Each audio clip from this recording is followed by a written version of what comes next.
GIC की कक्षा 8 के प्यारे बच्चों, आपका गणित विषय की कक्षा में स्वागत है। प्यारे बच्चों, आज हम सीखेंगे कि सर्वनिष्ठ अर्थात कॉमन लेने की प्रक्रिया द्वारा बीजीय व्यंजकों को किस प्रकार गुणनखंडित किया जा सकता है।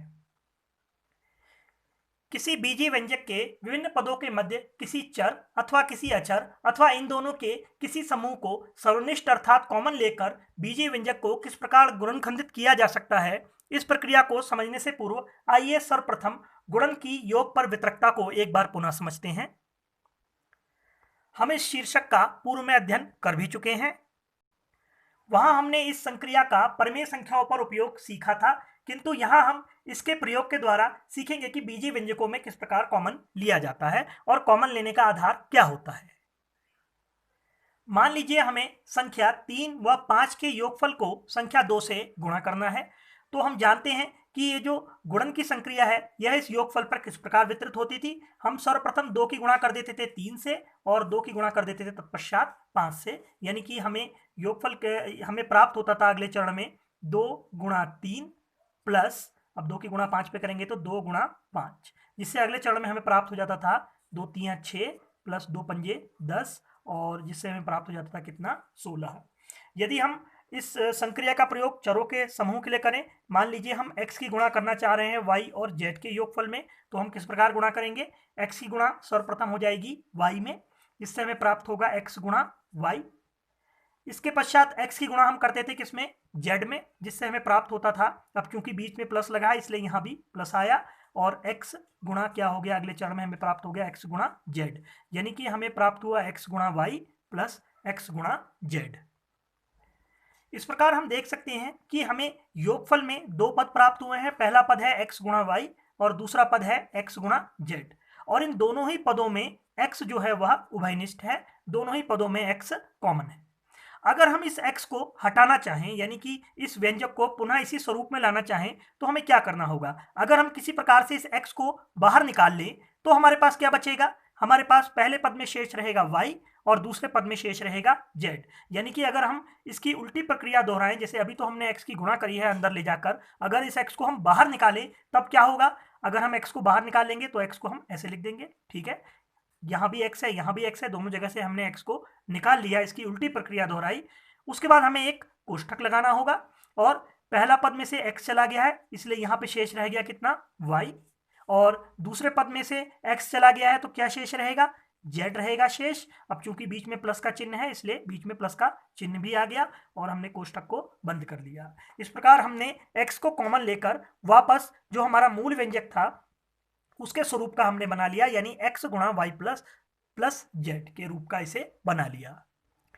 किसी बीजीय व्यंजक में उपस्थित विभिन्न पदों में विद्यमान उभयनिष्ठ चर अचर अथवा चर एवं अचर के समूह को बाहर ले जाकर, दोनों में से उभयनिष्ठ लेकर बाहर ले जाकर इस प्रकार कोष्ठक लगाकर बीजीय व्यंजक को पुनर्व्यवस्थित करने की संक्रिया कहलाती है कॉमन लेने की प्रक्रिया।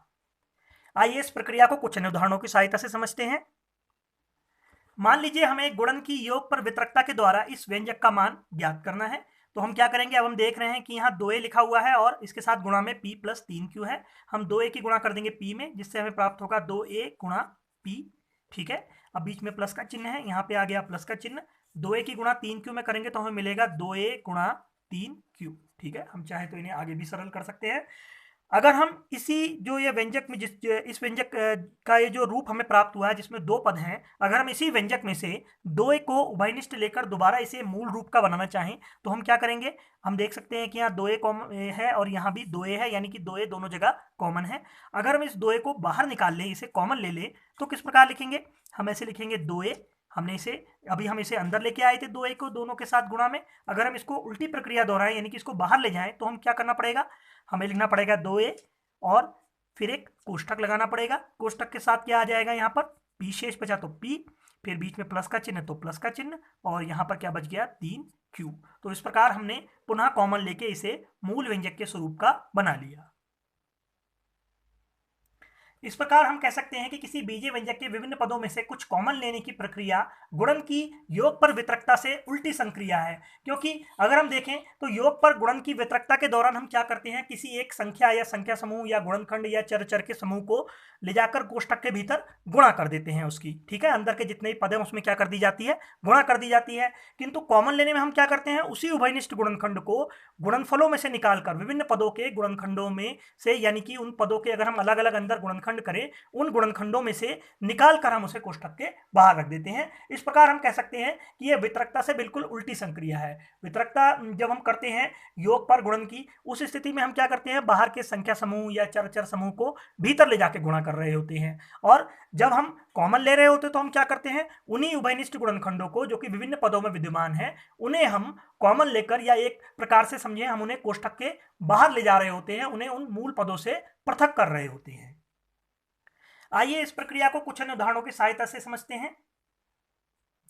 मान लीजिए हमें गुणनफल ज्ञात करना है a का x plus Y minus Z के साथ, ठीक है। तो यहां भी हम योग पर गुणन की वितरकता का प्रयोग करेंगे, ठीक है। हालांकि यहां तो माइनस का चिन्ह भी लगा हुआ है, किंतु यहां पर वही सिद्धांत यूज होगा, a की गुणा पहले करेंगे x में, फिर a की गुणा y में, फिर a की गुणा माइनस जेड में। तो हमें क्या प्राप्त होगा वितरकता के प्रयोग से, a गुणा x प्लस a गुणा y, और अब यहां माइनस है तो माइनस आ गया, a गुणा जेड, ठीक हो गया।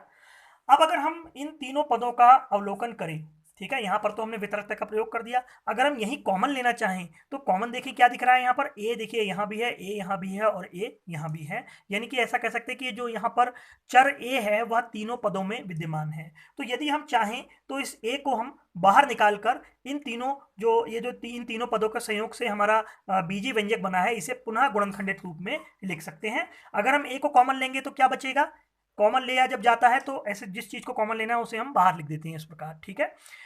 उसके बाद जब कॉमन हमने a को निकाल लिया इन तीनों में से बाहर, ये जो a है ये इन तीनों पदों में विद्यमान a का प्रतिनिधित्व करता है, ठीक है। यानी कि ऐसा समझ सकते हैं कि इन तीनों में से a को हमने बाहर निकाल के रख दिया।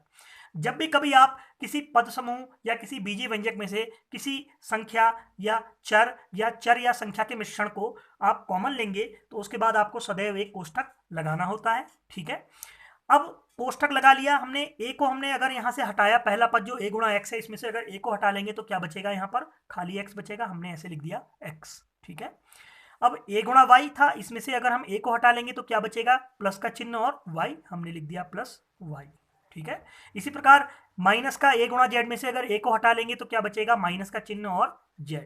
तो यही ये जो व्यंजक था इसका अभीष्ट गुणनखंडन है, ठीक है। अगर इस गुणनखंडन का अवलोकन करें तो वितरकता के प्रयोग से पूर्व जो हमें दिया गया था व्यंजक वो इसी स्वरूप का था, ठीक है। तो इस प्रकार गुणा कॉमन लेने की संक्रिया आपके सम्मुख स्पष्ट हो गई होगी। आइए अब कुछ और उदाहरणों की सहायता से कॉमन लेने की प्रक्रिया को और अच्छी तरह से समझते हैं। मान लीजिए हमें एक बीजीय व्यंजक दिया गया था 12x प्लस 24y, और इसमें से हमें कॉमन निकालना है, ठीक है। इसके गुणनखंड करने हैं कॉमन लेने की सहायता से। तो अगर हम देखें 12x को तो हम 12x ही लिख सकते हैं। अगर 24y की बात करें तो ये 12 दूनी 24 हो सकता है, ठीक है। अगर हम देखें तो 12 दूनी 24 जो इसकी संख्या है 24, क्योंकि आगे 12 है और ये 12 गुणा 2 के रूप में लिखी जा सकती है, इसलिए हमने इस 24 को तोड़कर लिख दिया 2 गुणा 12, और साथ में कितना आ गया है, y आ गया, ठीक है। 12x को भी हम चाहें तो 12 गुणा x लिख सकते हैं। अब यदि हम अवलोकन करें इन दोनों पदों का तो यहाँ पर हमें कॉमन क्या दिखाई दे रहा है, यहाँ पर हमें कॉमन दिख रही है संख्या 12, यानी दोनों जगह आ रही है। तो यदि हम चाहें तो 12 को हम लिख सकते हैं ऐसे कॉमन। अब हम जानते हैं कि कॉमन लेने के बाद हमें क्या लगाना पड़ेगा, एक कोष्ठक लगाना पड़ेगा, और कोष्ठक में जो दोनों पद हैं उनमें जो शेष भाग हैं उन्हें हम लिख देंगे। तो 12 गुणा x में से 12 घटा के क्या 12 को अगर हमने हटा लिया तो क्या बचा, यहाँ पर खाली x बचा, ठीक है। और यहाँ पर आ गया कितना, बीच में प्लस का 2। अब ये 2 गुणा 12 गुणा y में से 12 को हमने बाहर निकाल लिया या हटा लिया तो क्या बचेगा, यहाँ पर 2 गुणा y, यानी कि ऐसा लिख दिया जाएगा 2 गुणा y, ठीक, प्लस का चिन्ह भी आ गया। तो इस प्रकार इसके गुणनखंड हो गए 12 गुणा x प्लस 2y। हमारा अगला बीजीय व्यंजक जिसके हमें गुणनखंड ज्ञात करने हैं वह है x की घात 2 y z plus X Y की घात 2 z plus X Y Z की घात 2। जैसा कि स्पष्ट हो रहा है कि एक त्रिपद है, ठीक है। तो सबसे पहले तो हम इसके पद जो हैं इनके हम गुणनखंड करके अलग अलग गुणनखंडित रूप में लिख लेते हैं इन पदों को। तो x की घात 2 वाई जेड को लिखा जा सकता है x गुणा x, क्योंकि x की घात 2 का अर्थ होता है x गुणा x गुणा y गुणा z, ठीक है। x की घात 2 वाई जेड को हमने लिख दिया x गुणा वाई गुणा जेड। ठीक हो गया। इसके बाद जो अगला पद है वह है एक्स वाई की घात 2 जेड। तो इसके भी गुणनखंड कर लेंगे, बीच में प्लस का चिन्ह था तो प्लस ही आ गया यहाँ पर। इसके गुणनखंड हो जाएंगे x गुणा वाई की घात 2 है तो y गुणा वाई, और एक बार z है तो गुणा z। ठीक हो गया। इसी प्रकार जो तीसरा पद है, अंतिम पद है, वह है एक्स वाई जेड की घात 2। तो प्लस का चिन्ह था, प्लस का चिन्ह आ गया, x की जगह x, y की जगह y गुणा y, और z की घात 2 का मतलब है z गुणा z। ठीक है। अब इन तीनों पदों का हम अवलोकन करते हैं। ठीक है। अगर इन तीनों पदों का हम अवलोकन करें और इनमें से कॉमन निकालने की कोशिश करें कि देखिए क्या ऐसी चीज है जो तीनों में आ रही है, तो हम देख सकते हैं कि यहाँ x है, यहाँ भी x है एक, और यहाँ भी x है एक, तो यानी x तो कॉमन आ सकता है। अगला देखिए तो यहाँ x है, दूसरा एक और x है यहाँ, क्या इनके पास x है फालतू? इनके पास x नहीं है। ठीक है, यानी कि ये वाला x तो कॉमन नहीं होगा। इसके बाद आती है बात y की, तो एक y यहाँ है, एक y यहाँ है, यहाँ तो 2 y है वैसे भी, और यहाँ भी एक y है, तो यानी y भी कॉमन आ गया। ठीक है। इसके बाद z की बात करें तो एक z यहाँ है, एक z यहाँ है, और यहाँ भी 2 z है, यानी एक z तो कम से कम कॉमन निकल ही सकता है। तो इस प्रकार हम कह सकते हैं कि ये जो तीनों पद हैं इनमें जो कॉमन है वह है x गुणा वाई गुणा जेड। एक्स वाई जेड देखो तीनों में आ रहे हैं ना कॉमन।